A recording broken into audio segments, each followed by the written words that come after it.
so cold. They might want to stop it because I need to go get compass or something. Oh god. It's not like it's -5. I'll just stand here and freeze. No problem. Okay, just done it really. Macho man.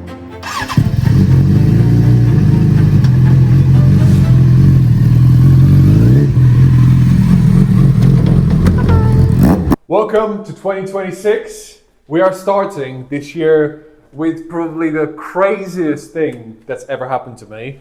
This is my 2008 Suzuki Bandit. This is my first ever bike that I've ever owned. It blows my mind. 9 years ago, I bought this bike, brand new. And can you believe it? Like, I went on the Facebook Marketplace and just by sheer accident, this was on Facebook Marketplace, the very bike that I once owned 9 years ago. 33,000 miles later, and I think it was about 5 different owners or 6 different owners. And finally, this bike is back with me, and we're gonna restore it. I bought this as my first proper bike. So, I picked it up from Doncaster for £2,500. At the time, it was everything to me. It was clean, like properly clean. I looked after it obsessively, as you can imagine. You see, it wasn't just a transport, it was my sense of freedom. A couple years later, a friend of a friend came along and he'd seen the bike and he was very interested in it. So I jokingly threw a number at him and said £4,000. He didn't hesitate and said, yeah, I'll take it. Now, here's the interesting bit. He didn't even have a license, but he bought it anyway. The bike went into storage, sat in a shed, and at some point, according to him, toolbox fell off a shelf and dented the tank. And when I heard that, honestly, it hurt a little bit. It was my first bike. I kept it pristine, I looked after it, and now it's sitting somewhere in a shed with a dent in it. So, about a year later, this guy got into some financial issues and my close friend decided to buy it back off him who knew the guy. And then bought it back for £1,700. Yeah, I don't know what this guy was thinking, but he's made a loss. At the time, he had a 1250 Bandit. He swapped the tank over, so the tank that you're looking at now is actually from a 1250 Bandit. Now, he bought it, cleaned it up, sold it for £3,600. I had my last ride out of it, and then it disappeared. Or so I thought. Fast forward to 8 years. I'm scrolling through Facebook Marketplace late one night, casually thinking it might be cool to own another Bandit, maybe do something with it, maybe build one for the channel. And then I see it. Black, silver engine, same stands, same look. I sent it to my mate and he replies, mate, I'm pretty sure that's your bike. At that point, I'm digging through old Facebook photos like a madman, scrolling back nearly a decade, and there it is. Same number plate. And then I noticed the exhaust. The one I custom built 8 years ago. There was no doubt in my mind this was my bike. So, naturally, we hired a van, loaded up my girlfriend, and drove to a random estate in London in the middle of the night. Because, well, that always ends well. Now, normally, I'd walk away from a bike in this condition. It's neglected, it needs work, I mean quite a lot of work, and financially, it makes absolutely no sense. Unless two things are true. One, it's cheap, and two, it means something, or it has some type of sentimental value. We settled at £1,200, and just like that, my first bike is home. There is a little bit of damage. But luckily for the bike, it is now back in my ownership. If we look over here, the radiator has been pushed back, and obviously we're gonna need a new one. The story goes that obviously the guy said that he had it in a dealership, he works for a dealership, and a car reversed into it. You know, as far as the story goes, I can see it happening. I don't really know exactly what happened, but that's the story. A grinding mark or it's been dropped, and I really don't know what happened to it. It's a weird thing because if it did crash on its side, then there would be a lot more scraping on the side of the engine. There is a big dent on the side of the tank. Anyway, enough talking. You know the story, you know the bike. First things first, obviously we gotta start it up, but first we gotta take the exhaust off. Right, so the ritual on this channel is that every time we get a new bike or a new project, we have to take the exhaust off and give it a start, because that's what a normal petrol head does. My story is that about 9 years ago, this exhaust was the full length, and I've actually cut this myself. And I'm actually quite happy, or it's funny to see that this thing is actually still on this bike after all those years.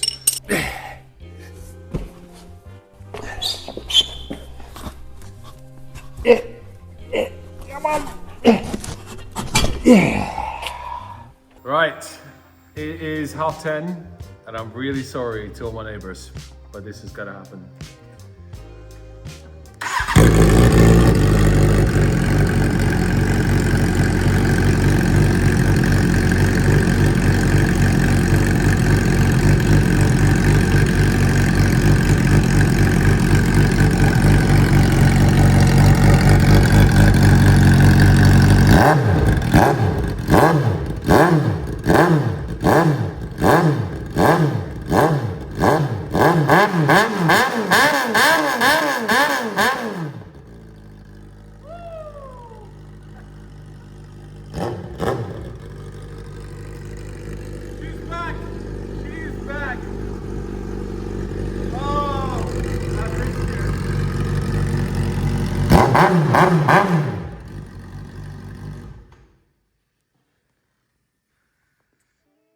It's gonna be a good bike. Alright, fortunately, the thing is dead. Let's see. Yeah, battery's dead, but for some reason, I'm pretty sure it's the dyno jet. So I need to take the tank off, 2 bolts here, I think they're 10s, that slides off, pull the, okay, the tank is off. I've started disconnecting the power commander. So all it is this is the cable coming from the power commander, and then the original cables are here, which is fairly easy to recognize where what goes. So basically I just gotta take that one out and then take this out, which is part of the power commander loom. That goes back in there, and then I have to do it 4 times. So the one's there, another one back there. So yeah, it's pretty easy. And then it has got a ground wire going down there, which I'm not going to be using. And I think I just need to trace the rest of the cables, but I'm pretty sure that's it. Right, they're all out. Let's see if this works. I need power. Battery's completely dead because I've been trying to do this so many times now.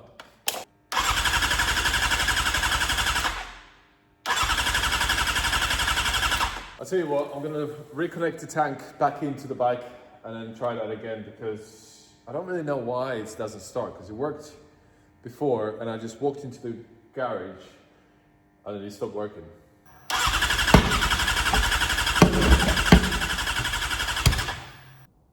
Okay. So the first thing I did, I started to remove some of the extra bits that have been added to the bike. I began with this shift light someone had installed, don't ask me why. But to get to the wiring, I took off the side cover and found the connector on the main loom. Then I moved over to the throttle side, where there were a couple of connectors spliced in. God. I'm guessing this was for the power commander. Someone's been here. So whilst I was there, I removed the heated grips and anything else that clearly didn't belong to the bike. Right, I'm not convinced, but I'm gonna give it another go, just because I've disconnected a lot of this stuff out, and it might actually work this. Well, I don't know. I don't think it's gonna work, but I'm willing to give it a go. Let's see.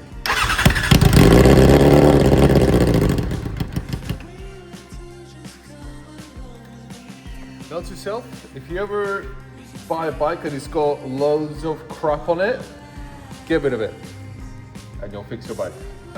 Let's put the tank on and make sure it runs properly, and then we can start doing restoration. Fuel everywhere.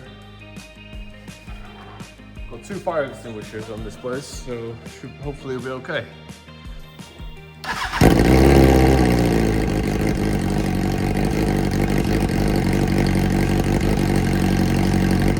Moral of the story, if you buy a bike and it works, and then you bring it home, and for whatever reason it stops working, and it's got a lot of power commander and heated grips and random stuff, and like I'm sorry, but if you've got a 650 Bandit, why are you putting a shift light on it?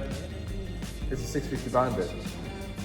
You know, I get that if you're a fresh rider, you want to know what gear you're in, but you really don't need a shift light. That thing was cool in like 2000s, and it's not cool anymore.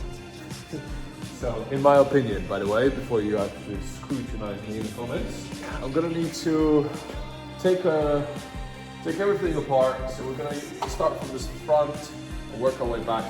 The exhaust needs to come out as well at some point, but we've got one issue that needs addressing first before we do anything, which is this. At the beginning of the video, I showed you that this radiator, honestly, I've been told that this thing has just been dropped on its side, and I just don't see how they've dropped this and bent it that much. So I'm guessing they must have crashed this, because you can see here. Oh, there we go, better light. Like it's pretty bad. Oh, this is cracked as well, so that needs repairing. Now I can't actually get this. I was gonna buy this entire thing with the light, with everything. It was like 300 something pounds, which is insane amount of money for I don't know, for this little assembly thing. I just, even the front light is like a couple £100 if you're buying it on its own. I got the radiator and I brought a brand new one. This was like 100 something pounds. I'm gonna truck how much I spent on this bike. So we're gonna do like a tally up of everything, how much it cost me to rebuild it, and how much money I've put into this, blah, blah, blah, and the time, I guess. So you may have noticed the tank is absolutely terrible and it's dented. And I was gonna do like a video, me learning how to actually repair the dent, but I ain't got time for that. I can't be asked. So really, I went online and I paid, again, I think about £300 or something for a freshie. And here it is. Now, the only issue is that if I get my torch, you can kind of see the sparkle, and I think it's like a gold yellowy sparkle. Whereas on this one, it's the really nice blue one. And when I bought it, I knew the paint code, but stupidly I didn't check it. However, to find another tank in this condition, without any dents, online is almost impossible, especially in black. And if I was to buy another one that's a different color, it would cost me another £200-300 to get it painted. So this was already painted, cost me about £300 with delivery, and it's pretty good. And obviously I can wet sand it and polish it out. It's gonna look like a mirror when it's done. So all I need to do is just transfer all of the internal parts. So I need to get some new gaskets, a new filter. It's got like a little paper filter inside. It looks like a little pocket. Need to transfer all of that onto there, but we'll do that in another video. This has got a full tank of fuel as well, which is heavy as anything. So that will need emptying, which is going to be interesting how I'm going to do that. Might get like a little pump or something. The plans are that I'm going to paint the wheels, rebuild the brakes, do the exhaust. Maybe, oh yeah, I need to get this new side cover here, because that's a JB Weld, like a liquid metal. Don't know why you wouldn't just replace this, but each to their own. Obviously the rear wheels have seen better days. They need replacing. I'm gonna stick a tail tidy on it. So cut all this off basically and get a new piece, fiberglass piece on the bottom, and then basically just make a nice long straight arrow type of look thing going on over here. That'll be quite a project, this one, I think. But I'm really excited, because this was my first bike. This is the very first bike. And how many times do you get to buy your first bike back? Like, never. So it's gonna cost me money, and I'm never gonna make the money back on it. And I'm not expecting it to, because I wanna keep this one for life. And obviously, one day, if I have kids, this might be their first bike. And I really do like them. Right guys, I really hope you enjoyed that video. This is the first part, and there is a lot more to go. I'm already started working on it, and there will be a new video coming out every Sunday at 7 p.m. So there will be a consistent videos. Every part will be documented. And for those of you who were kind of sad and messaged me about the last Bandit that I did on this channel, I never finished it because, well, let's be honest, it's been like almost 2 years and I kind of didn't know what I wanted to do with it, with the channel. But anyway, the Bandit is gonna get finished and there will be a lot of parts. So follow for more. Don't forget to subscribe. Don't forget to like, comment, see what you think. Tell me what you think. Is it a good purchase? I mean, it's not very often that you're gonna get to buy a bike like this. Anyway, we'll see you in the next one. Bye-bye.